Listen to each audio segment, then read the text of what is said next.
प्रिय विद्यार्थियों, आज हम बीए फाइनल ईयर का सेकेंड पेपर उप समाज शास्त्रों का परिचय के अंतर्गत आधुनिकीकरण टॉपिक पर चर्चा करेंगे।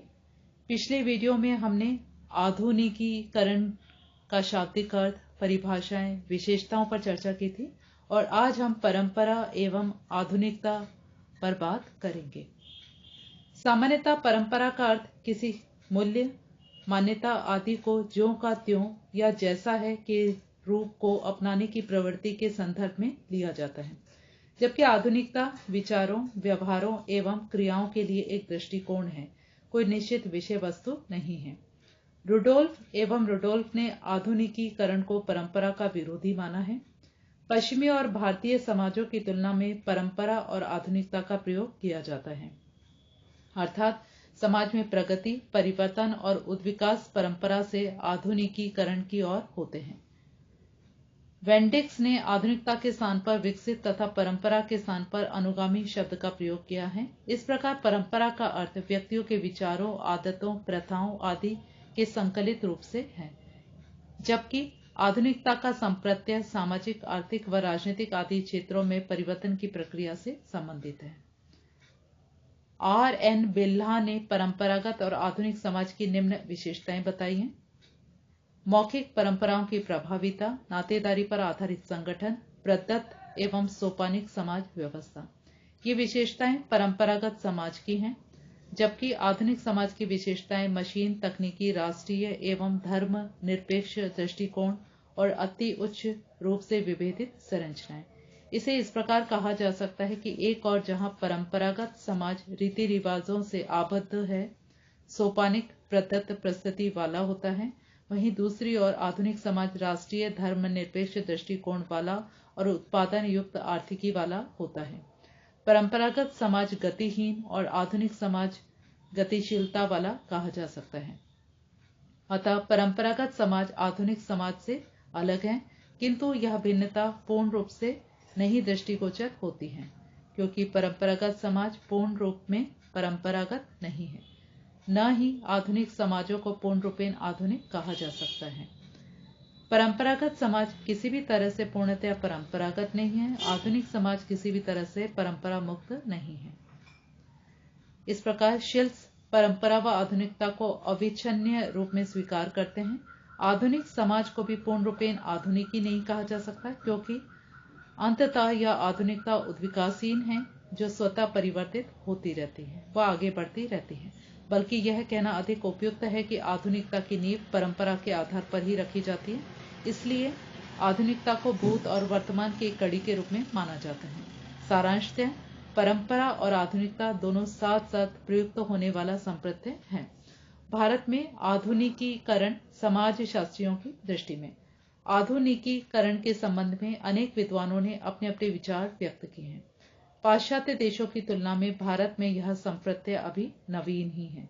भारत में आधुनिकीकरण की अवधारणा को योगेश अटल, S.C. दुबे एवं रुडोल्फ ने स्पष्ट किया है। योगेश अटल की मान्यता है कि भारत में परंपरा व आधुनिकता के साथ साथ दिखाई देती है। परिवारों के स्तर पर अनेक ऐसे उदाहरण हैं जिसमें दोनों रूप दिखाई देते हैं, जैसे विवाह व मृत्यु के अवसर पर विधि विधान पूर्वक कार्यक्रम किया जाना, संतान जन्म के अवसर पर श्रावण मनाना और विधि पूर्वक 40 दिन के पश्चात ही पूर्ण शुद्धि मानना आदि अनेक ऐसी क्रियाएं पारंपरिक रूप से की जाती हैं।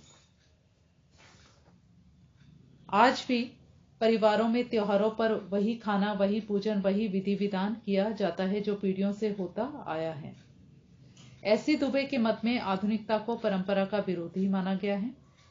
इन्होंने अनेक उदाहरण से इसे स्पष्ट किया है, जो कि यह सिद्ध करते हैं कि हमारी परंपराएं आधुनिकता में सबसे बड़ी बाधा है। जैसे कि प्रदत्त एवं अर्जित स्थितियों में परस्पर समन्वय नहीं हो पाता। प्रदत्त परिस्थितियों के द्वारा परंपरागत कार्यों की पुष्टि होती है और आधुनिकता अर्जित परिस्थितियों को पसंद करती है। उदाहरण के लिए आधुनिकीकरण के लिए भारत के प्राचीनतम सिद्धांतों जैसे कर्म का सिद्धांत, जीवन चक्र का सिद्धांत, धार्मिकता, परलोकवाद, खंडात्मकता आदि को छोड़ना होगा और कर्तव्य परायणता, अनुशासन आदि को अपनाना होगा।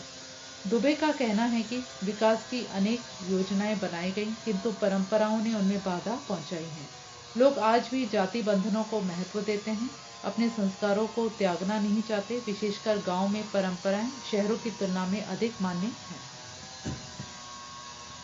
दुबे का कहना है कि अब ग्रामीण लोग भी आधुनिकता को मानने लगे हैं। जैसे पहले गांव में स्थानीयता, जाति, वंश, परिवार को अधिक महत्व दिया जाता था, किंतु अब उसका स्वरूप बदला है।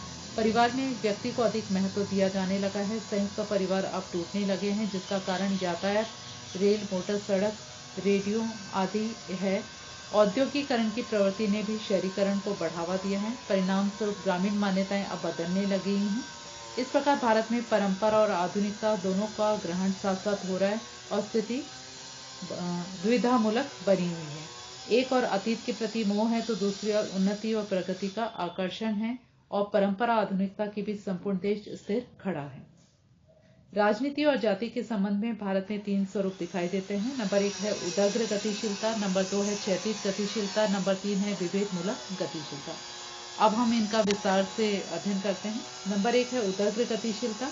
इसके अंतर्गत प्रभावशाली व उच्च जाति के व्यक्ति निम्न जातियों का आश्रय परंपरागत, वफादारी व अर्थव्यवस्था के नाम पर लेते हैं। नंबर 2 क्षैतिज गतिशीलता। इसमें प्रत्येक व्यक्ति के अपने जातीय संगठन बने होते हैं और अपने सदस्यों के सामाजिक, आर्थिक व राजनीतिक हितों को प्रोत्साहन दिया जाता है। नंबर 3 विभेद मूलक गतिशीलता। इसमें राजनीतिक दल बहुमत प्राप्त करने के लिए मतदाताओं से प्रार्थना करते हैं और आवश्यकता पड़ने पर जाति का सहारा लेते हैं। इस प्रकार रुडोल्फ और रुडोल्फ कानून के शासन को भी अंग्रेजों की ही देन मानते हैं। पहले देश का शासन प्रथाओं, सामंतों से चलता था। अंग्रेजों ने संपूर्ण भारत को एक प्रकार के कानून और प्रशासन द्वारा संचालित किया। इसी का परिणाम है कि आज ग्राम पंचायत से लेकर राष्ट्रीय स्तर पर न्यायालय व्यवस्था है। इस प्रकार परंपरा से आधुनिकता की ओर समाज को अंग्रेजों ने ही ले जाने का प्रयत्न किया है। भारत में आधुनिकीकरण।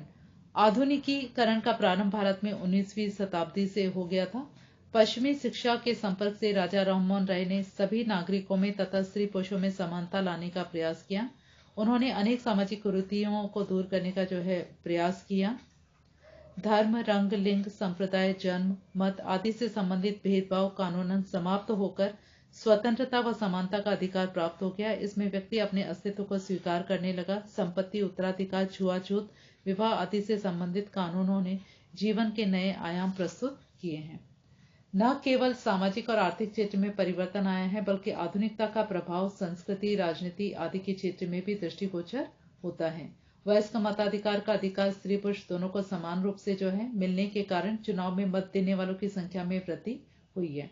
आधुनिकता की प्रक्रिया न केवल नगरों में हुई है, बल्कि गांव में भी इसका प्रभाव दिखाई देता है। आज गांववासी अपने बच्चों को अच्छी शिक्षा दिलाने के लिए उत्सुक रहते हैं। व्यवसाय का क्षेत्र भी अब विस्तृत हो गया है। जातिगत व्यवसाय में शिथिलता आई है। कृषि के क्षेत्र में तकनीकी का आविर्भाव हो गया है। आज गांव में पक्के मकान हैं। जीवन स्तर में वृद्धि हुई है। भौतिक सुख सुविधाओं में भी वृद्धि हुई है। चुनाव में व राजनीति में उच्च जाति और निम्न जाति के मध्य दूरियां कम होती दिखाई देती हैं। सामाजिक दूरियां कम हो रही हैं। जमींदारी व जागीरदारी उन्मूलन से भी गांव में उन्नति हुई है। भूमि पर सीलिंग लागू होने से गांव में परिवर्तन हुए हैं। इस प्रकार भारत का एक राष्ट्र के रूप में विकास हुआ। अनेक कठिनाइयों के उपरांत अपनी एकता को बनाए रख सका, किंतु परंपरा एवं आधुनिकता की तुलना की दृष्टि से यह नहीं कहा जा सकता कि आधुनिक भारत पूर्ण रूप से आधुनिक हो गया अथवा भारत परंपरावादी देश है। भारत में आधुनिकता का अर्थ पश्चिमीकरण नहीं है, अपितु आधुनिकता और परंपरा का समन्वित दृष्टिकोण है। भारत के आधुनिकीकरण में कुछ बाधाएं। जब समाज की संरचना में परिवर्तन होता है तो उसे सामाजिक परिवर्तन कहा जाता है। विकासशील देशों में सामाजिक परिवर्तन की क्रिया आधुनिकीकरण के माध्यम से ही जानी जाती है। कहने का मतलब है कि आधुनिकता के लिए परिवर्तन आवश्यक है, और जब भी कोई परिवर्तन होता है तो उसे समाज स्वाभाविक रूप से स्वीकार नहीं करता है, बल्कि उसे अनेक विरोधों का सामना करना पड़ता है। भारत में अनेक प्रक्रियाएं हैं, जैसे नगरीकरण, औद्योगिकरण, लौकिकीकरण, पश्चिमीकरण, नवीन शिक्षा प्रणाली आदि सक्रिय रही हैं, किंतु अनेक बाधाएं भी उनके मार्ग में समय समय पर आती रही हैं। विशेष रूप से जाति, सामाजिक गतिशीलता और परिवर्तन में सबसे बड़ी बाधा रही है। परंपरागत संबंध, प्रथा तथा जाति से मुक्ति आधुनिकीकरण के लिए आवश्यक है। इसी प्रकार क्षेत्रीयता, भाषावाद भी बहुत बड़ी बाधा है आधुनिकीकरण के सामने में। भाग्यवादिता, संतान को ईश्वर की देन मानना, परिवार नियोजन पर विश्वास न करना आदि आधुनिकता की बाधाएं हैं। आज समाज में अनेक विधान जैसे बाल विवाह निरोधक अधिनियम, विधवा पुनर्विवाह, स्त्री संपत्ति अधिकार, उत्तराधिकार, दहेज तथा कानून आदि के अधिनियम लागू हैं, किंतु व्यवहारिक रूप में इन्हें कम ही माना जाता है। अंतरजातीय विवाहों को बहुत कम मान्यता दी जाती है। अंधविश्वास हमारे मनो मस्तिष्क में घेरे हुए हैं। घर से बाहर निकलते समय शुभ अशुभ की जानकारी रखना, ज्योतिष में अधिक से अधिक रुचि लेना आदि बातें आधुनिकता में बाधा हैं। यदि भारत में आधुनिकता को प्रश्रय देना है तो जाति, परिवार, धर्म तथा क्षेत्र की परंपराओं को त्यागना आवश्यक है। विचारों की स्वतंत्रता के साथ सार्वभौमिक मूल्यों को ग्रहण करना, सामाजिक ढांचे के दबावों से मुक्ति प्रदान करना है। केवल बौद्धिक क्षमता बढ़ाने से आधुनिकता नहीं आ सकती। इसके लिए आवश्यक है कि उसे व्यावहारिक रूप प्रदान किया जाए। इस प्रकार आधुनिकीकरण एक ऐसी प्रक्रिया है जिसका प्रभाव अपनाने वाले समाज पर अवश्य पड़ता है। अतः इसे अपनाने के लिए परंपरागत बाधाओं को दूर करना आवश्यक है। किंतु भारत ने आधुनिकता को परंपरा मिश्रित आधुनिकता के रूप में स्वीकारा है, जो परंपरा से न तो बिल्कुल अलग है और न ही पूर्ण तथा नवीन है। आधुनिकीकरण तथा पश्चिमीकरण। पश्चिमीकरण को आधुनिकीकरण के समानार्थकों में अनेक विद्वान मानते हैं, किंतु दोनों अवधारणाओं में अंतर है, वे एक नहीं है। पश्चिमीकरण जहां केवल पश्चिमी समाजों के प्रभाव के अर्थ में प्रयुक्त होता है, वहां आधुनिकीकरण उन सभी प्रकार के परिवर्तनों को मानता है जो उचित हों, चाहे वे किसी भी समाज के क्यों न हों। इस रूप में आधुनिकीकरण अधिक व्यापक संप्रत्यय है। पश्चिमीकरण नैतिक दृष्टि से तटस्थ है, क्योंकि यह प्रभाव के अच्छे अथवा खराब होने से संबद्ध नहीं है, जबकि आधुनिकीकरण अधिक व्यापक शब्द है और यह आवश्यक रूप से ऐसे ही परिवर्तनों से संबंधित होता है जो उचित होते हैं। इस प्रकार पश्चिमीकरण और आधुनिकीकरण दोनों अलग अलग धारणाएं हैं। पश्चिमीकरण तथा आधुनिकीकरण दोनों में से आधुनिकीकरण शब्द अधिक समीचीन दिखाई देता है। नगरीकरण की वृद्धि ही आधुनिकीकरण की विशेषता कही जा सकती है। साक्षरता का प्रसार भी इसी से हुआ है तथा सामाजिक गतिशीलता में वृद्धि हुई है। पश्चिमीकरण के विषय में लर्नर का मानना है कि सभी देश पश्चिमी देशों की नकल करें, यह जरूरी नहीं। इनका कहना है कि जिन वस्तुओं पर अमेरिका में बनी वस्तु का लेबल लगा हो, उस वस्तु को मध्य पूर्व के लोग स्वीकार नहीं करते। लर्नर के अनुसार लोगों की मनोभावनाएं निम्नलिखित हैं। आधुनिक संस्थाएं चाहिए, आधुनिक विचारधारा नहीं। आधुनिक सत्ता चाहिए, आधुनिक उद्देश्य नहीं। आधुनिक धन चाहिए, आधुनिक जिज्ञासा नहीं। आधुनिक वस्तुएं चाहिए, आधुनिक व्यवसाय भाषा नहीं। श्रीनिवास के अनुसार पश्चिमीकरण नैतिक दृष्टि से तटस्थ है, उसका प्रयोग अच्छे या बुरे होने को सूचित नहीं करता, जबकि आधुनिकीकरण सामान्यतः इस अर्थ में प्रयुक्त होता है कि यह अच्छा है। अतः सारांश में यह कहा जा सकता है कि आधुनिकीकरण और पश्चिमीकरण को कुछ विद्वानों ने समान अर्थ के रूप में प्रयोग किया है, किंतु दोनों का एक ही माना जा सकता है। ये कहीं तो एक दूसरे के समान है और कहीं पृथक रूप में प्रयुक्त होते हैं। पश्चिमीकरण में पश्चिमी सभ्यता और भौतिक और अभौतिक संस्कृति और परंपराओं को छोड़कर पश्चिमी रंग में रंग गए हैं, जबकि आधुनिकीकरण करने के लिए किसी समाज को अपनी संस्थाओं, मूल्यों व आदर्शों आदि को परिष्कृत, परिमार्जित, पुनर्व्यवस्थित और परिवर्तित करना होता है। पश्चिमीकरण के प्रति लोगों का राजनीतिक एवं सांस्कृतिक विरोध भी है, फिर भी दोनों अवधारणाओं को एक दूसरे का विरोधी नहीं माना जा सकता। हाँ, उन दोनों में समानताएं होते हुए भी पर्याप्त अंतर दिखाई देता है। धन्यवाद।